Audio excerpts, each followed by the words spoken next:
President-elect Trump named his national security team. One of the key people on that team is this man, General Michael Flynn. His last job in government was head of the Defense Intelligence Agency, the DIA. When I interviewed Flynn a year and a half ago for a documentary on ISIS, I asked him about the circumstances of his departure from that job. But first I asked him about President Obama's fight against ISIS and what he would do differently. Remember as you watch, this man who was so critical of President Obama's advisors will now be doing the advising himself. Is ISIS a threat to the core national interest of the United States? Yes. Yes. No, I do believe that. Is it existential today? Probably not today. Could it become an existential threat in the future? Yes, I do. I believe that. I absolutely believe that. I think that we are not winning. We are participating, and we need to do more to defeat this problem than just go kill a couple more radical Islamists. So what more? So I think that first is to understand what are the big challenges in this part of the world, and when you begin to look at the scale and scope of just the sheer populations that are part of these countries over the last 50 to 60 years, they've had huge growth in populations.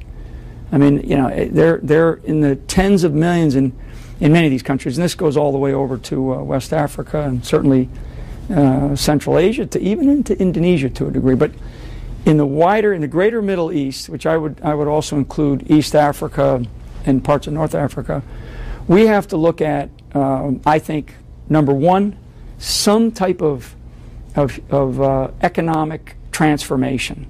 There has to be an economic transformation beyond just building some more schools and trying to get these guys to go to learn something. I think the world right now sees the Middle East and thinks oil, and I think that we have to wean our way off of that. Not so much the U.S. or China or Europe, but there has to be, what's the next thing? I mean, are there other aspects of energy that can be created that can grow, back to the first thing I talked about, that can achieve this economic transformation? And so I think that there's an energy transformation that has to occur, absolutely. And I think the third thing has to do with water.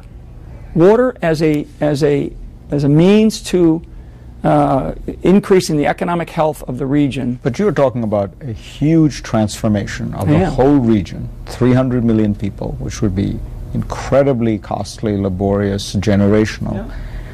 Yeah. I think what the Obama administration would say is, it's not worth the effort. This is not the kind of existential threat to the United States that would warrant that massive expenditure of time, energy, and resources. Yeah, well, so let's not make it all about the United States. Let's make it about that region where there's a lot of wealth in that region. And if those countries in that region don't come to grips with what I just said, they could collapse on themselves by being subverted by the radical extremists inside of Islam. And it could happen much faster than we think. Back to the conversation about how fast ISIS built up. So, there was a cost post-World War II called the Marshall Plan for Europe. And Europe is doing pretty darn good. So I understand what that cost is. I know what the cost has been.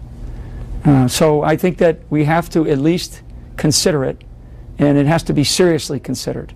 Otherwise, I'm open to suggestions. And frankly, I'm one of these guys that's looking and listening and watching and reading others who are talking about solutions.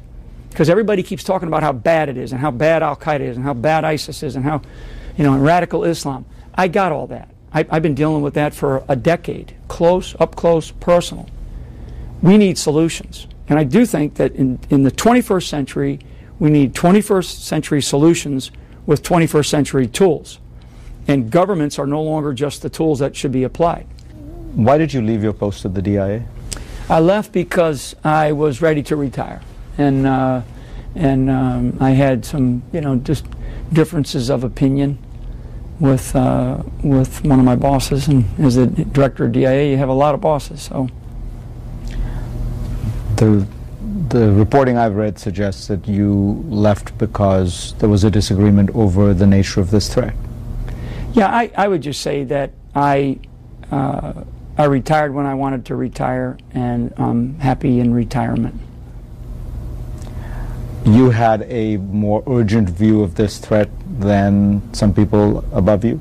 I have always had an urgent view of this threat because I've seen it. Were you pushed out of the DIA? I was not. No, I was not. I was asked about, some things, and it was a mutual agreement as to when I would depart service to this nation. That sounds like a diplomatic way of... Yeah, and it was. I mean, it is. I mean, you know what? I'm going to maintain the moral high ground, Fareed, and maintain my integrity. And I've always stood on my principles. I'm not going to let my principles fall to the side. And to me, I was standing on my principles of what I believed in, and it was a mutual agreement as to my departure. And I was okay with that. I'm a soldier deep down, and so you salute, and you depart service. I'm not going to sit here and tell you that I don't miss it, but